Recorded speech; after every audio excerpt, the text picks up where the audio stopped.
G'day and welcome to the GameDay Squad Global Cricket Championship show for week 3. We are the Fantasy Bros, Kwozzie and Moi Mou. Mate, how did the Sandpaper Squad go this past week? G'day Kwozzie, g'day everyone. Yeah, look, the Sandpaper Squad have gone pretty well this past week with a couple of top 10 placings, but also third in champion in round 15. And round 14 was my best week, having a second in Challenger and third in Champion. I think that was mostly thanks to that India game that did get washed out, which probably had a few people caught out and not being able to get up at midnight to check their squad. So, hey, look, you get up, you check your team list, and you benefit. How'd you go, mate? That's it. I think cricket was the winner for me the past week. The easy peasy squad struggled a little bit to crack that top 10 across all comps actually. But I'm currently sitting 10th overall in champion. So I'm pushing my way up and hopefully I'll look to get up into that top 5 in the next few rounds as we jump into the Super 8. So I'll be keen for that. Look out, those few at the top. Also, a little bit of a shout out to GameDay Kerm. He's sitting there at the top of Challenger. He's just quietly gone about his business and he's doing quite well there. So good on Kermy. On fire. All right, let's jump in. So similar to last week's show, today we will review the matches played this past week. Then we'll look at the upcoming rounds, particularly looking at those Super 8s coming up soon. And then we'll talk about our start, sit and watch for those Super 8s. And then we'll finish with everyone's favourite, Breakdown Showdown. So we'll announce our winner from last week. And then we'll jump into who we think will be our best players for the week. So let's kick it off. We'll get cracking and dive straight into a recap of the week's games just played. Moi Mou, start us off. What happened in round 12? Yeah, okay. Round 12 began with a Group D showdown. That was between Bangladesh and the Netherlands. And Bangladesh had Tanzid Tamin and man of the match Shakib Al Hassan to thank for posting a commendable 5 for 159. When the Dutch batted, all top 5 got starts, but they actually fell about 25 runs short.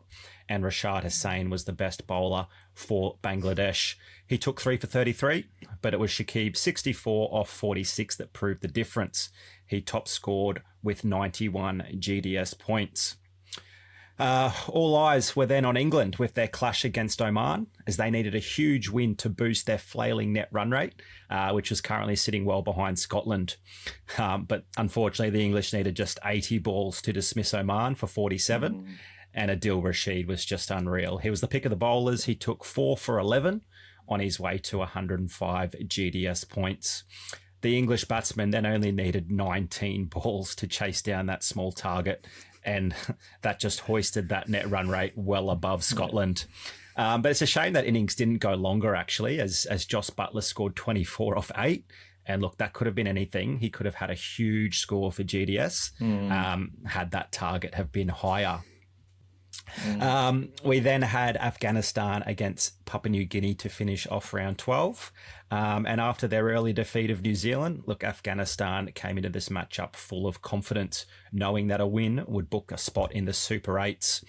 Again, the theme of the tournament so far has been their quick bowlers doing a lot of damage early on. And they managed to take 5 wickets in that power play to have Papua New Guinea in a lot of trouble. Their wicketkeeper batsman, Doriga, did put up a bit of a fight with the bat. He scored 27. And then despite the inform openers throwing away their wickets for Afghanistan, Naib was the star with the bat. He guided them to a straightforward victory. He scored 49 from 36. But it's our man Fazlul Haq Faruqi who top scored with 80 GameDay Squad points. Yeah. He just loves it. He loves a wicket and he loves a few GDS points, doesn't he? Doesn't he just? It's good stuff. Alrighty, and then round 13 kicked off with more rain, unfortunately. Another match abandoned without a ball being bowled. USA and Ireland. I was actually keen to see USA perform there, but unfortunately it didn't matter for them because of that match being abandoned. They shared the points and they made themselves known. And in Group A, they've made their way into Super 8. So good on USA, and we'll talk more about them a little bit later and their matchups in Super 8. So good work to USA.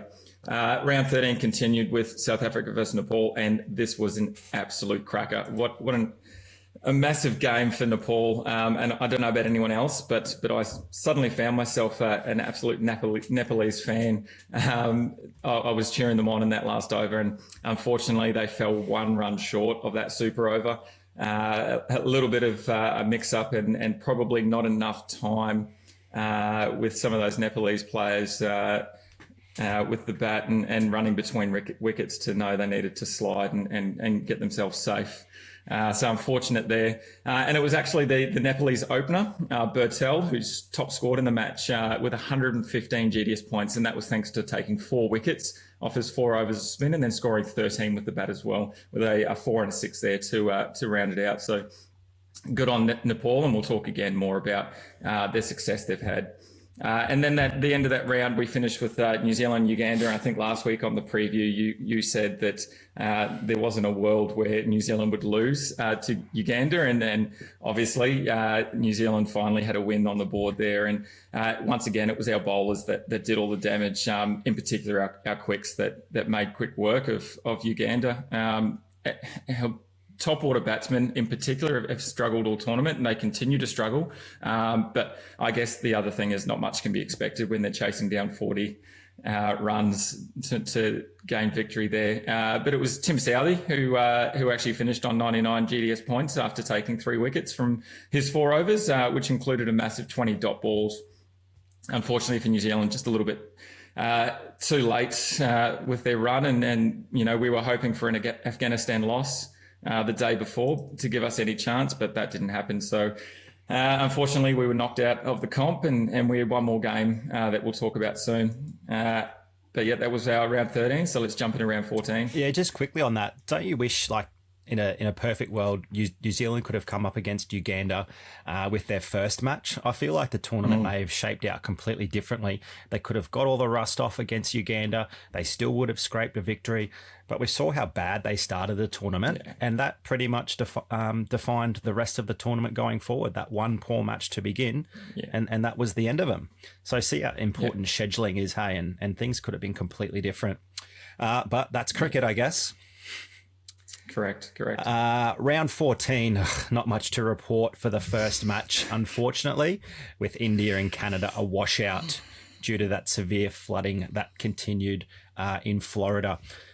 You've got to wonder why there wasn't a bit more flexibility in that schedule. It seems we've had so many washouts that have taken away from what's been an otherwise really exciting tournament. But was there not some sort of replacement venue or catch-up days for all of these washout games? It's really taken away from the spectacle in a nation that we really want to be promoting the game of cricket in. Yeah, great. Yeah, it's been very disappointing. We then had our eyes on the weather again for Namibia versus England, and any other result than an English victory meant that they'd be eliminated from the tournament, which just quietly probably would have been great to see as an Aussie fan. The rain disappeared pretty quickly, though, unfortunately. It didn't last long enough to destroy English hopes. The match was reduced to 11 overs.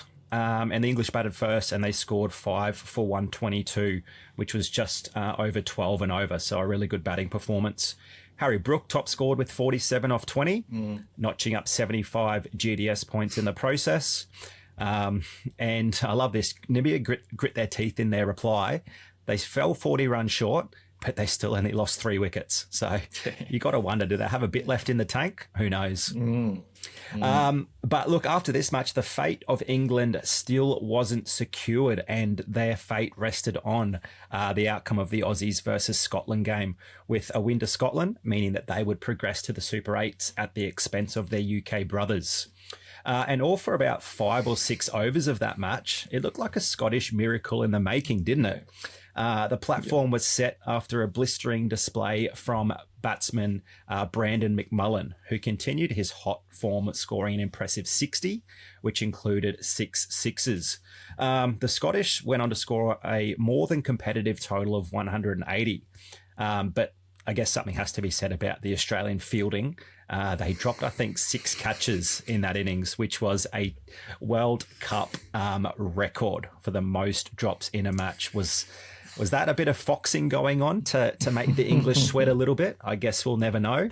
But in reply, the Aussies, they never really looked comfortable until that late surge from Travis Head, Marcus Stoinis and Tim David, with Travis Head 68 holding that innings together to secure a win with just 2 balls remaining.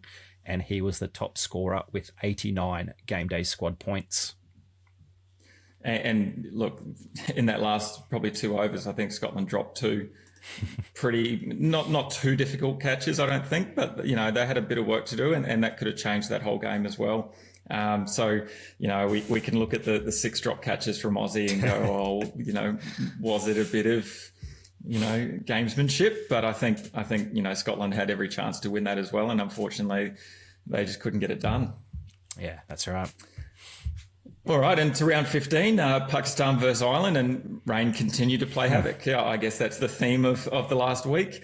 So we weren't really sure what was going to happen there with that Pakistan game. However, those that set the alarms and probably took a little bit of a risk and played a couple of Pakistan's more well-known players, they would have been rewarded. So congrats to any coaches that had a couple of those players there. So particularly Shaheen Afridi and Ahmad Wasim, they did the job with the ball. And they restricted Ireland to a total of 106. And that was captain, your man, Babar Azam, who steadied the ship after a bit of a nervy start, knocking 32 from 34. So probably not his best in terms of strike rate, but, he got the team home in the end. But at the end of the day, it was that bowler, Shaheen Afridi, who top scored with 104 in that game. So good on to any coaches that stuck true to a couple of Pakistanis, and hopefully they rewarded you.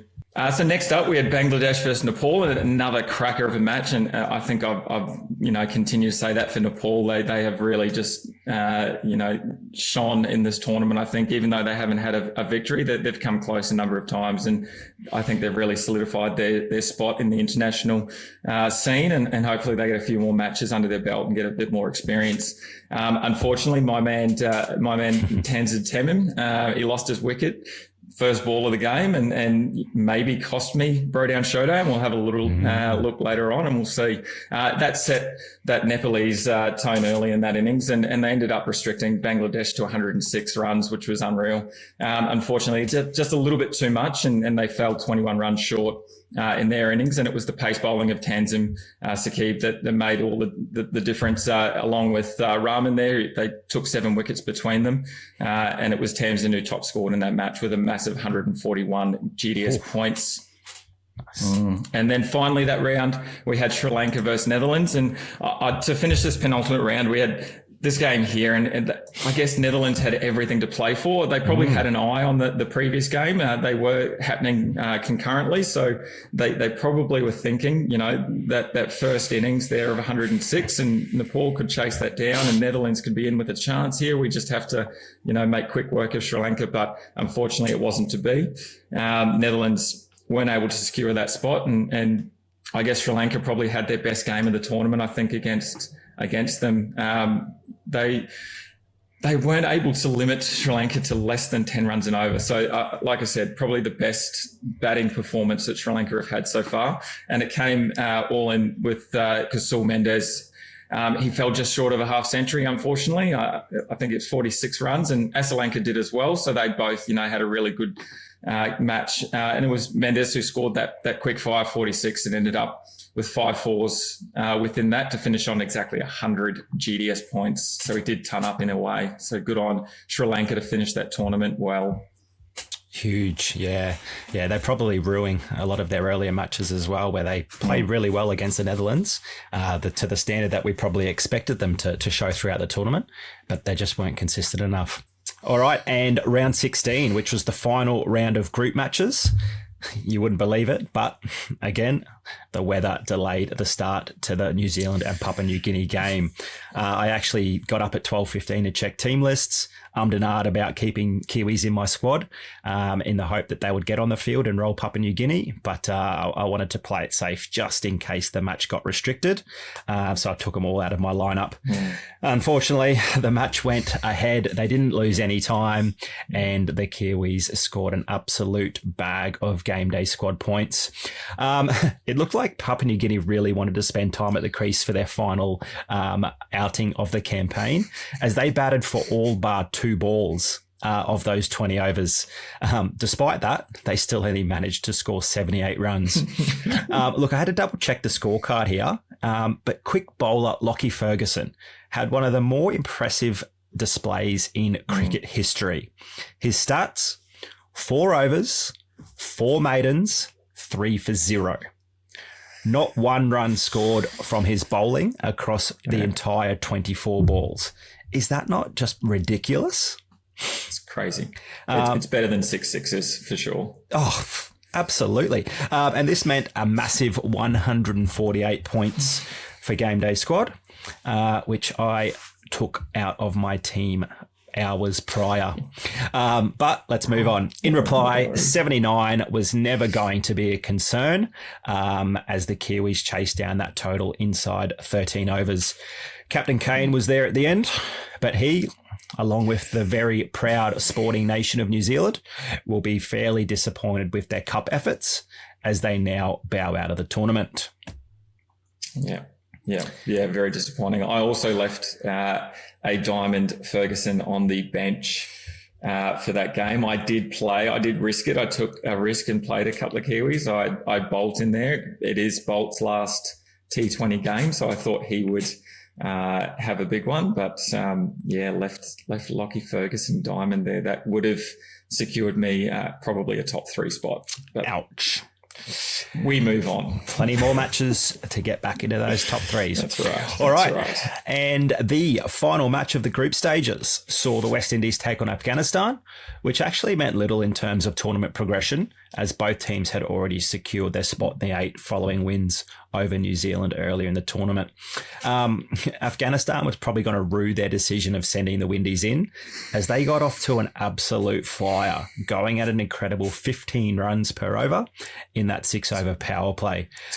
Johnson Charles and Nicholas Pooran set the tone early, with Charles, the early aggressor, scoring 43 off 27, which included 8 fours. Shortly after he departed, though, Pooran really got going. He clubbed a huge 8 sixes in his innings that fell agonisingly short of the first century for the tournament.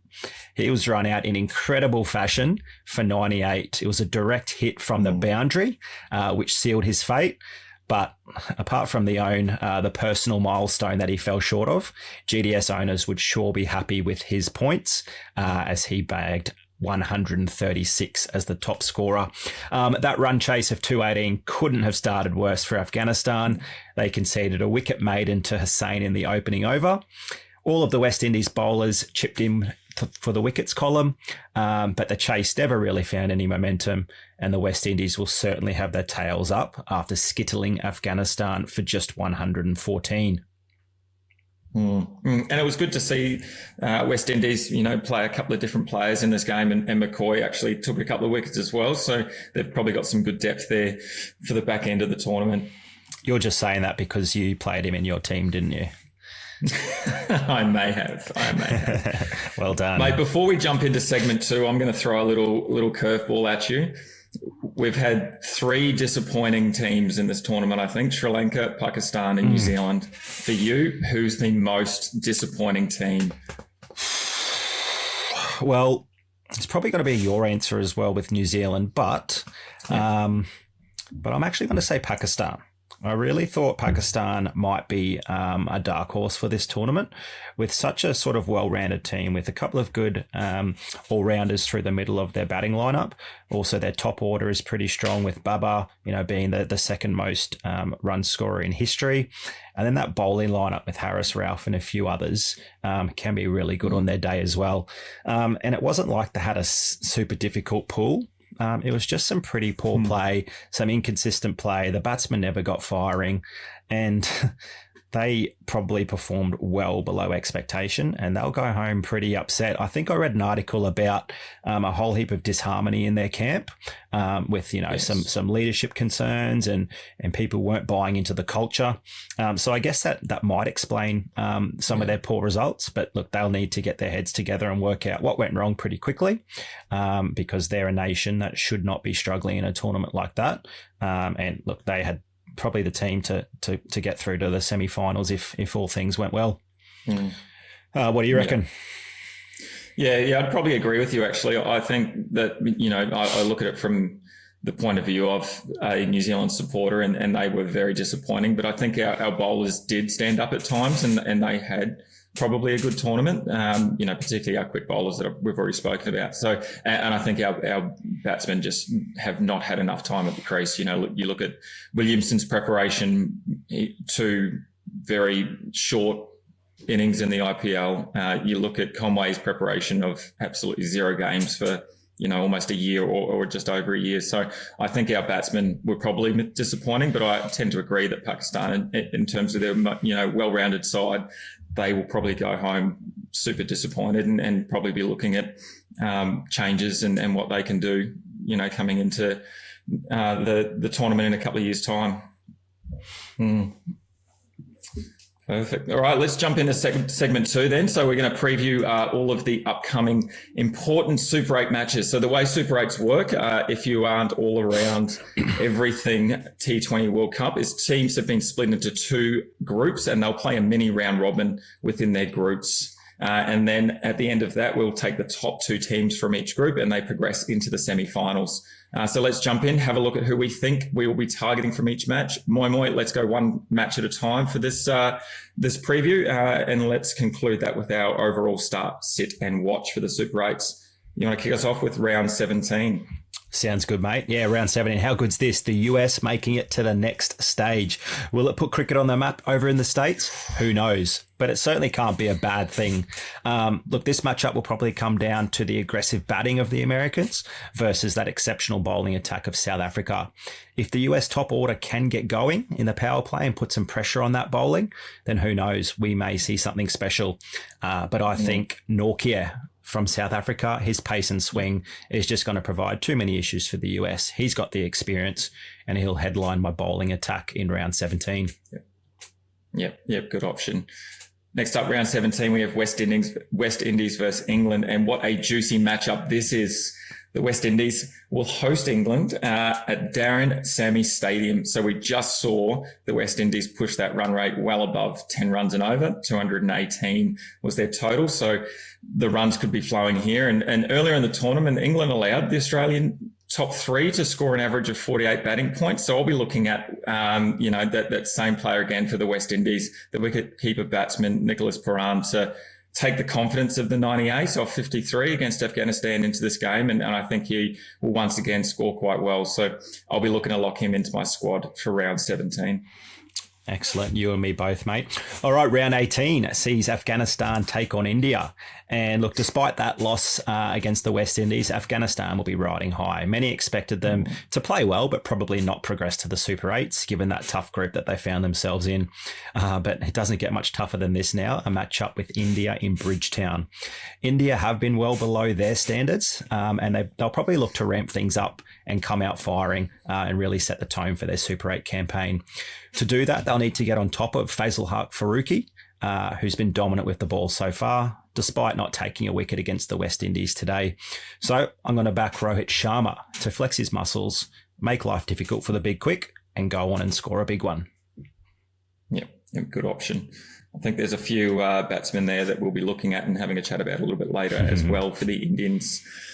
Next up, we've got Australia versus Bangladesh, and what a tough first matchup for Bangladesh in the Super 8s. I'm sure they'll be full of confidence, but I just think the balance of the Australian side may be just a little bit too much for Bangladesh. They have allowed an average of 42.7 GDS points to fast bowlers, so I'll expect that to continue with Australia, but we've already seen the Australian fast bowlers and take a bag full of wickets. The question's going to be Stark, Cummins or Hazelwood. You probably won't be able to play all 3. You'll be bold if you do, and good luck to anyone that does. But it'll be interesting to see who's going to be dominant with the ball there. We did see the English quick, the right armour, Jofra Archer, rip through Oman earlier at the same venue, the Sir Vivian Richards Stadium, and he scored 93 GDS points there. So I'm going to go with the Australian counterpart, Pat Cummins, the right armour again, to replicate the damage there. And albeit it's going to be against a different opposition than Oman that Jofra Archer faced there, but I think Pat Cummins will do the job. Yeah, and the safety that he has is his ability with the bat as well, if called upon. Awesome. So round 19 sees England take on South Africa. And I think the English probably consider themselves quite lucky to be here, with their tournament looking in extreme doubt on more than one occasion. So I think they'll lift and lift well, with Joss Buttler leading the way with the bat at the top of the innings. We spoke earlier about the dominance of the South African quick bowling, but their batting has been quite brittle. So I think Buttler could hit England to victory here and, put the target out of reach for those South Africans. Yeah, I like it. All right, and then we have West Indies versus USA, and I cannot wait for this game, especially if, you never know, USA can cause an upset in that first Super 8s game. Who knows what could happen? Anything could be on the cards here. I'm really keen to see the key matchup for USA of Aaron Jones versus Hussain. I think we've seen Jones already. He loves a slog sweep, and I could see him really teeing off against them. And you never know, if he can get a few under his belt and they post a decent total, they could be bowling at something decent. Who knows? Kensington Oval is where they're being played, and it's been conducive to fast bowling. It's allowed an average of 38 bowling points, so almost 2 wickets each for the quicks there. But comparing that to spin, it's only allowed 23 points for spin. So I'll be looking at the West Indians pace bowler of Alzari Joseph. Again, he's already taken 9 wickets across the tournament, and I think he'll be keen to add a few more to his belt there, and hopefully he gets the job done for West Indies. Yeah, nice. Some good stats regarding pace versus spin there. Round 20 sees Bangladesh versus India, and Bangladesh certainly won't die wondering here against their more favoured opponents in India. But unfortunately, history and stats are well against them in this one, and they haven't beaten India since 2019. So I expect that trend to continue for at least another year here, with the Indian bowling attack to come out on top. The Bangladesh top order looked really shaky against Nepal that you mentioned earlier. And look, with no disrespect, Nepal are certainly no India. So I'm actually going to look to part-timer Aksar Patel as someone that you'll want to play in your all-round spot, given his lower order batting ability. And look, he turns the ball really nicely with his left arm orthodox, and he'll probably cause the Bangladesh batsmen plenty of trouble. Yeah, and I know it's a very different environment, but he had a decent IPL as well, so I think he'll be taking some confidence out of that, and lock him in. I love it. All right, to finish that round, we've got Afghanistan versus Australia, and we've already spoken about the hiccup that Afghanistan have had in their final regular tournament game against the West Indies, and I kind of expect them to head into this game against Australia with a loss already under their belt in the Super 8s to India. So I think I kind of expect things to go from bad to worse for Afghanistan. I cannot see them progressing any further. And we've only witnessed a handful of matches at the stadium at Kingstown, but I think the pitch looks to have plenty in it for spinners. So once again, I'll be putting all my eggs in the basket of Glenn Maxwell for Australia. I think he will get the job done with both bat and ball. We obviously saw he had a much better 4 overs against Scotland there and took a couple of wickets. So I think he will be dangerous against Afghanistan. And no matter what the game situation, no matter where they are, I think things just seem to happen around Glenn Maxwell, whether it's a ball, bat, or even catches. And no doubt Afghanistan are probably having a few nightmares of his 201 unbeaten. So I think I'll be locking in a big show. We've already spoken about very difficult to leave him out. So let's lock him in and hope he has a massive game again against Afghanistan. Yeah, absolutely. That 201 last year came on one leg. Imagine what he can do on 2. He's just been teasing us so far this tournament, hasn't he? And he's bound to have that big one pretty soon. All right, round 21 sees England take on the USA. And I'd love to sit here and say the USA can match it with England. But unfortunately, I just don't see that happening. We won't know the previous results of the Super 8s, but, the US could already be out of the comp with 2 prior losses against their more fancied opponents. Regardless, they'll give it a red hot crack. But I think that English pace attack will get the job done in this one, with Jofra Archer leading the way. He only took 5 wickets in the group stages, but he's their go-to guy with ball in hand, and he could definitely worry that inexperienced US lineup with his pace and bounce, something that those US batsmen probably haven't had to face too often. Yeah, I like it. And I like the attitude of Jofra Archer. I think at the start of the tournament, he was asked if he would give up all of his injuries and not have a World Cup. And he said, no, he would rather have gone through all the injuries that he has as long as he got a World Cup under his belt. So I really like that attitude. And I think, if England are going to do well, then Archer probably needs to stand up. Yeah. So I like it. All right. And then West Indies versus South Africa. And depending on how other games turn out, this could be a contest between two teams vying for that top spot in Group 2 and looking at a play in that semi-final. No matter the situation, though, this game should be unreal. West Indies power hitting versus the South African precision bowling that we've already spoken about. They've been sensational with ball in hand and they've limited teams to under 115 runs in each of their games. So they've been unreal with ball. And I think within that, they've dismissed 7 players for ducks across those 4 games. So they'll be looking to do the same again against the Windies. And I think they'll also be keen to exact some revenge on West Indies. They had a pre-tournament T20 tour back in May and they went down 3-0 to West Indies. So I think they'll be keen to get one back on them. And I'll be looking at Opnil Bartman to really improve on that last outing. He against the West Indies. So in that tour, he took 3 wickets for 26 runs off his 4 overs. So I'll be locking him in, hoping that again, he's probably in their heads and he might do some damage early with the ball. Yeah, nice. And he's probably got a good plan to knock over some of those batsmen who are in red hot form. Round 22 sees the last 2 matches of the Super 8s, the first one being Australia versus India. What a match this will be as well. It's a repeat of last year's ODI final. This could be a winner takes all. This could be a playoff for top spot. Who knows? We just know it's going to be a great match. India have dominated Australia in this format, winning the last 4 out of 5 times they've played. But we know how good the Aussies are in big games just like this. So I think the Aussies can find victory here. If they're to do so, I think they'll look to Adam Zampa, and he'll be my key player to start in this one. He's taken 9 wickets in the group stage. He's Australia's main spin option, and he'll be asked to play a huge role with the ball, particularly if Australia find themselves in any trouble. Marsh isn't scared to throw him the ball in that power play or when the Indians are on top of things, but he's the man that can get that wicket out of nowhere. The Indian batsman will try to get on top of him and hit him out of the attack, but we know in cricket, batting with such aggression, particularly against a good spinner like Zampa, can easily lead to wickets or, of course, plenty of boundaries. But in any case, look, I can't wait for this one. It will be a cracker. Yeah, I agree. And I penciled in Adam Zampa already for this game. I think he'll have a massive one. I love it. All right, and then to round us out, we've got Afghanistan versus Bangladesh. And look, I will apologise now to fans of both Afghanistan and Bangladesh, but I think this game will be played purely for pride for both teams. Unfortunately, I think by this time, they will not be making it through to the semi-finals, unfortunately. As we spoke about, Afghanistan started this tournament so well, but I just can't see them beating India or Australia in those earlier matches.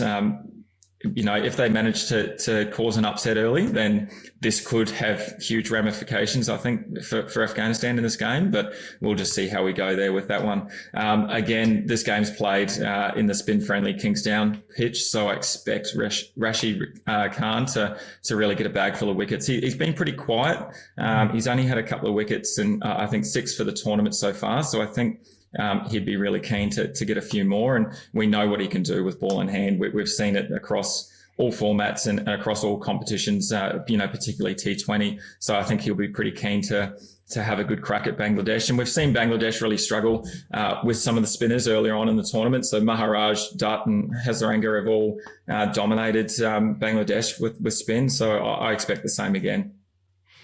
Yeah, and just quietly, wouldn't it be something special to see this match actually mean something with one of them being able to progress? And I hope that's not at the expense of the Aussies, but cricket's a funny sport, particularly when you're only playing for 20 overs. But imagine how big that buzz will be if one of these teams gets through to the Final Four. Can't see it happening, like you said, but wouldn't that be something special? Be a great way to finish the Super 8s for sure.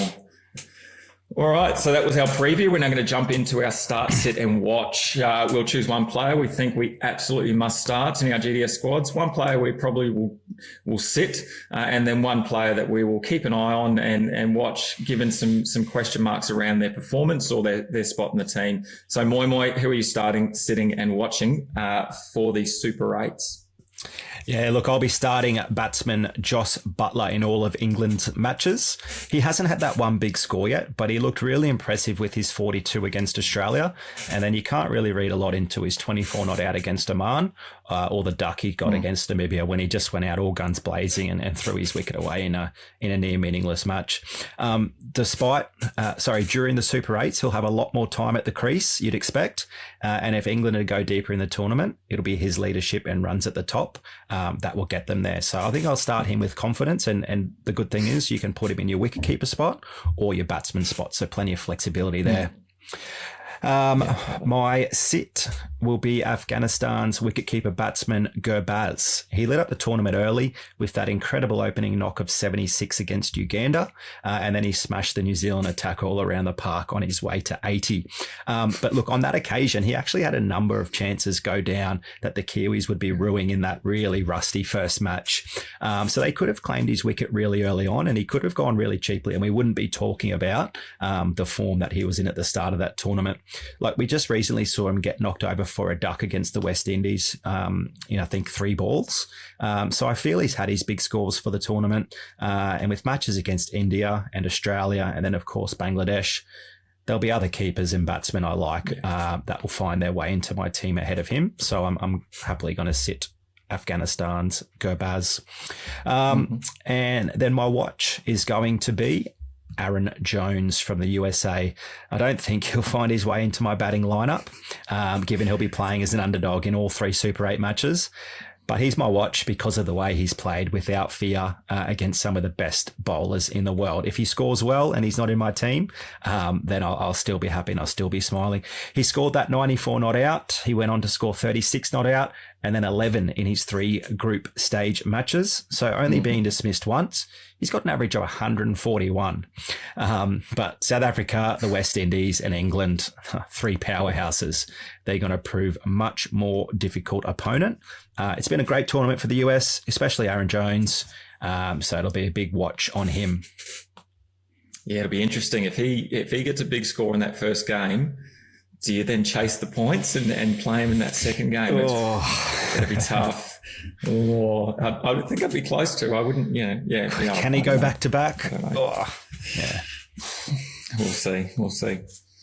Alrighty, my start of the week for the Super 8s is Glenn Maxwell. I think he started to find some form in the back end of the tournament, as I already said, and I think all Aussie fans will be pretty happy to see Maxie, perform really well. I love Maxwell for a few reasons. He has positive matchups in a couple of his games, and he has the ability to score in all 3 areas. So we've already seen that with bat, ball, and in the field. So I'll be keen to lock him in. There's so many opportunities for him to be able to score some GDS points for us. So I think he's a safe option. And like I said, there's so many things that happen around him and he just seems to be involved in everything. And it's really hard to leave him out of your squad. You look at him and you see what he's done in all formats of the game and all competitions. You have to play him. So he is going to be my start of the week, and I'm going to play it across all 3 rounds. My sit of the week. Now, this is a dangerous game to play. I think you played it a couple of weeks ago. I am going to sit Faruqi from Afghanistan. I think, he feasted early on in the tournament against some probably below par batting performances. And yes, I'm including the Kiwis in that when I talk about below par batting performances. However, I think the Super 8 matches ahead of him are just going to prove a bit of a tougher arena. And I think, we already saw it I guess against West Indies early, where he wasn't able to take a wicket at all there. So we've seen him be ineffective, and I think that might happen again. The other thing, and you already spoke about a little bit, you've got 3 bowler spots, and we've got some really good players across the rounds. So I just don't think he's going to find a way into my team. Yeah, I like it. And then my watch, so I'm cheating a little bit, not as much as you've done the last couple of weeks, but with my watch, I'm going to keep an eye on Virat Kohli. I'm not going to play him against Afghanistan. I'm going to be super nervous when I do keep him on the bench, but I just want to see something first. So far, he's gone 1, 4, and then 0 runs. And if we take out the catch from his first game, his average is 1.3 GDS points across those games. Before that, we keep that catch in there, he's 4. So it's not much better. It's not good to look at. And I never thought that I'd be in a position where I'd be sitting Virat Kohli, but I've got to see something. I've got to see something more than that before I can start him with any confidence. So, again, only having 3 batsman spots, potentially you could play 2 wicket keepers as well there. I think it's going to be difficult for him to find a spot in that first game at least. If he shows something and then maybe we'll see. And again, that'll be a tough call to make in that second and third game, I think. Gee, you're a brave, brave man. There's more than 1 billion people backing him in for a big one, and you're not even one of them. At least not for the first game anyway. Okay. All right. Fair enough. Cheat. Alrighty, and so now let's move into everyone's favourite segment. This is Bro Down Showdown. So to conclude our week 3 show, we are going to have a look at our previous Bro Down Showdown, check out our winner from last week, and then give our players for the upcoming rounds within the Super 8. So last week, let's have a look. We had... I started off with batsman Tanzid Tamin. I had all-rounder Glenn Maxwell and then bowler Jofra Archer. Moi Mou, you had Joss Buttler, Rashid Khan as your all-rounder, and then Bolty from New Zealand with the bowler. So first up, the batsman, let's have a look. We had an interesting matchup, Buttler versus Tanzid. Buttler kicked off with a score of 53 in his first matchup against Oman, however, fell for a duck and a -2, as you said, against Namibia. Tanzid followed suit and also fell for a duck in his second matchup. However, he did score 46 in that first matchup there, but that's falling 9 points short of Buttler, giving you 1 point to start our Bro Down Showdown. Next up, we had our all-rounders. Moi Mou, like I said, you had Rashid Khan and I went Maxi. He did find some success against Scotland, as I said, taking a couple of wickets and finishing on 60 GDS points. Rashid Khan had 2 bites of the cherry last week, so I like what you did there, giving yourself a little bit extra chance. However, against PNG and the West Indies, he could only finish on 32 and 26 respectively. So thank you, Big Show, for squaring it up for me. That is 1-1. Going into our bowlers, and I think we went into the bowlers last week as well to see whether you or I would win. So once again, it comes down to the bowlers, and Moi Mou, like I said, you went Bolt and I went Jofra Archer. Just like his name, Bolty bolted it out of the gates, and he scored a massive 75 GDS points against Uganda and had me a bit nervous, and then followed that up with a 56 against PNG. But not to be outdone, Archer dominated against Oman and scored a massive 93 points, giving me the victory. So that secures a win for Kwozzie in the week 2 Bro Down Showdown and squares up the series. It's now 3-all across the series. So we've got one more week ahead of us, and we'll see how we go with that Bro Down Showdown. So again, thanks to everyone who commented either on the YouTube or on Discord. If you picked me, then you are now in the draw for a unique 3-player pack. So let's jump in and have a look and determine our winner. Alrighty, so that's what you're playing for. Let's spin that wheel. Nice. So we only had 2 people go for me. No confidence. Well, you've done yourself a favor here. Let's spin the wheel. And it is Lions. He doubled up. He commented on both Discord and YouTube, and he picked me twice. So, alrighty, Lions, let's have a look at what you have won for commenting on a Bro Down Showdown. Here we go. Show me red. Where's that legend? We have Patel, will be useful. Mira, unfortunately, not so much. And Jones, not so much. Unlucky there. Thank you, though, for commenting. And please make sure you hit us up on the Discord and we will organise those cards coming out to you. Alrighty, so for this week, our Bro Down Showdown players. So we are jumping straight into the Super 8s. Moi Moi, kick us off. Who are your 3 players? All right, cometh the man, cometh the hour. Virat Kohli will be my batsman for India. I expect him to have at least one big game in the 3 that he's got. For my all-rounder, Andre Russell, hometown hero. He'll go big for the West Indies. And my bowler will be Jofra Archer. Again, a big-time player. He'll stand up and he'll deliver. Nice. Yeah. All right. There'll be 2 reasons for me cheering against Virat Kohli then. I like it. I like it a lot. All right. My batsman this week, I've gone Travis Head. I think he's already dominated with the bat and he will take all of that confidence into the Super 8s and he should continue his wonderful form. All-rounder, I've gone Hardik Pandya. I think he's already had a pretty good tournament so far and I think he will continue that with a couple of potentially easier matchups maybe. And then my bowler, I've also gone for a West Indian and I've gone Alzari Joseph. I think he will dominate there and make sure that the West Indies are through into the semi-finals. Awesome. So that is our Bro Down Showdown. So if you think that Moi Moi can take it out, please comment below. Moi Moi, if you think that I have picked the best 3 for the Super 8s, comment Kwozzie. Once again, you've seen how easy it is. If you get that pick right and you're one of the only few, you have a pretty good shot at a unique pack. So please get commenting straight away. Alrighty, so that's a wrap for week 3 of our GameDay Squad Cricket Show. Big thanks once again for everyone tuning in.